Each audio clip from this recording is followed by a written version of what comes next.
I'd like to talk very briefly about the Chapman family. John Chapman and his wife Lizzie, who was, her maiden name was Lizzie Laurie. They lived in the village of St Neot.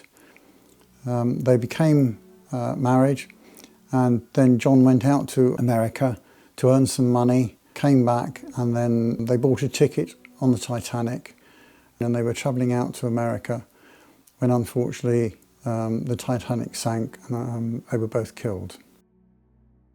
When the Titanic hit an iceberg, there was general panic, and it was, as usual, women and children first, and so Lizzie was helped into a lifeboat, and then, realising that her husband wasn't with her, asked one of the crew what had happened to him and could he come into the boat, and was told no, it was women and children only.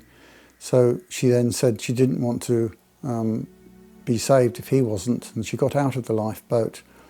Sadly, she was never seen again. Her body was never found, but the body of her husband was found and is buried in Nova Scotia.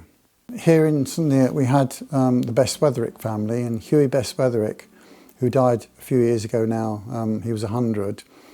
I interviewed him and discussed with him very briefly the fact that he had been to the going away party that they'd had here in St Neot and was given a cup, which is now in the museum down at Falmouth.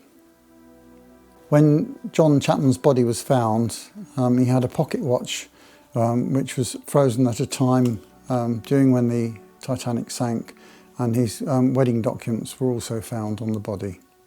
There's a memorial stone in the graveyard in St Neot Church along Laveny Road, and it reads, "In loving memory of John Henry Chapman, aged 35 years, also of his wife Sarah Elizabeth Chapman, aged 30 years, who lost their lives through the sinking of the Titanic in 1912. Peace, perfect peace."